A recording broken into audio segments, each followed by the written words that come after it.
اعوذ باللہ من الشیطان الرجیم بسم اللہ الرحمن الرحیم یؤتی الحکمت من یشاء ومن یؤت الحکمت فقد اوتی خیرا کثیرا وما یذکر الا اولو الالباب، سورۃ البقرہ آیت نمبر 269۔ جس سے یہ مل گئی اسے خیر کثیر مل گئی۔ یؤتی الحکمت من یشاء، وہ جس کو چاہتا ہے حکمت عطا کر دیتا ہے۔ حکمت کے کئی معانی بیان کیے گئے ہیں۔ حضرت ربیع ابن انس رحمۃ اللہ علیہ فرماتے ہیں حکمت سے مراد خشیت الہی ہے، اللہ کا ڈر ہے۔ ابن قتیبہ رحمۃ اللہ علیہ کہتے ہیں کہ علم اور عمل کے مجموعے کا نام حکمت ہے۔ امام قشیری رحمۃ اللہ علیہ نے فرمایا اللہ کے احکامات میں غور و فکر کرنا اور ان کا اتباع کرنے کا نام حکمت ہے۔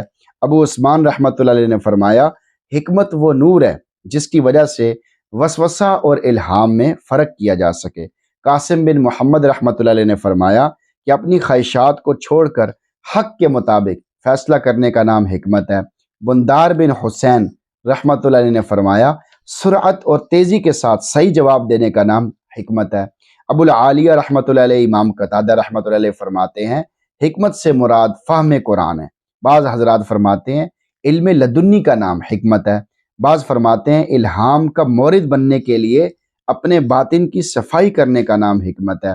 ہمارے ہاں سب سے زیادہ پسندیدہ قول ابو العالیہ رحمۃ اللہ علیہ امام قتادہ رحمۃ اللہ علیہ کا قول ہے کہ حکمت سے مراد فہم قرآن ہے، قرآن کو سمجھنا ہے۔ یہ حقیقت ہے جسے قرآن سمجھنے کی دولت مل گئی اسے بہت بڑی دولت ہاتھ لگ گئی، بلکہ حکمت کی چوٹی نصیب ہو جاتی ہے۔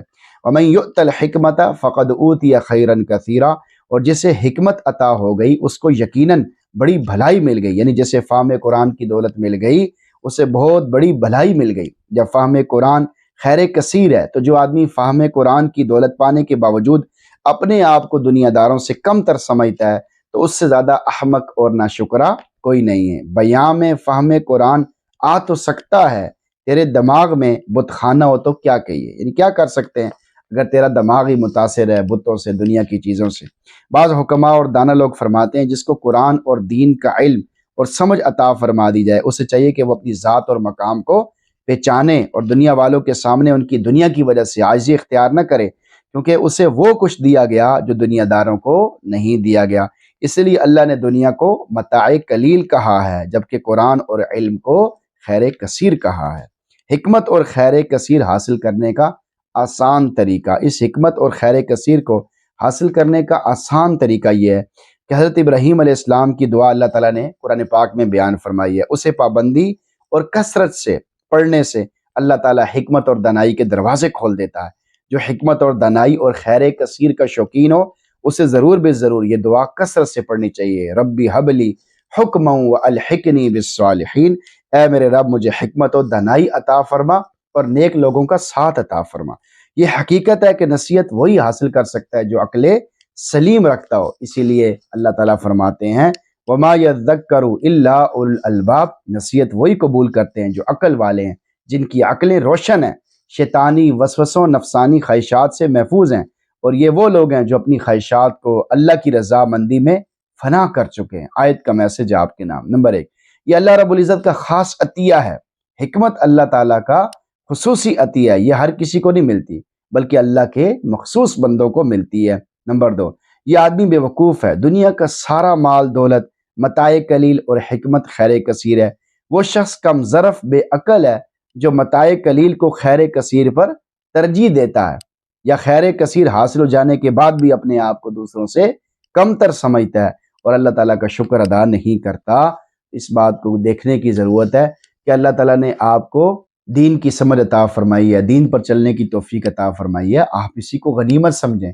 اگر آپ دنیا والوں کو للچائی ہوئی نظروں سے دیکھیں گے، ان کی طرف لالچ کرتے ہوئے دیکھیں گے، ان کے مال اسباب پر اپنی نظریں لگائیں گے تو اللہ تعالیٰ کہیں آپ کو اس سے محروم ہی نہ کر دیں، دین کے کاموں سے محروم ہی نہ کر دیں، نمازوں سے محروم ہی نہ کر دیں اور دین کی خدمت سے ہی آپ کو دور کر دیں۔ ایسا ہوتا ہے، بارہا دیکھا گیا، جب آدمی قدر نہیں کرتا، نہ شکری کرتا ہے تو اللہ تعالیٰ اٹھا کر بندہ بدل دیتے ہیں، کسی نہ کسی بیماری میں مبتلا کر دیں گے، یا آپ کو کسی نہ کسی بہانے سے اس نیک کام سے، اس نیک خدمت سے آپ کو دور کر دیں گے۔ تو ہمیں قدر کرنی چاہیے، کسی بھی نعمت پہ شکر اس نعمت کو بڑھاتا ہے، تو ہمیں ایمان پہ بھی شکر ادا کرنا چاہیے۔ دین پر جو ہم چل رہے ہیں اس پہ بھی اللہ کا شکر ادا کرنا چاہیے۔ بلکہ ہمیں تو چاہیے کہ ہم دنیا والوں کو ان کی دنیاوی مشغولیات سے نکال کر انہیں دینی مشغولیات میں مصروف کریں، انہیں بھی دین کا مزہ چکھائیں، انہیں بھی سکون و اطمینان کی دولت فراہم کریں، کیونکہ دنیا میں تو سکون نہیں ہے، دنیا کے کاموں میں تو سکون نہیں ہے۔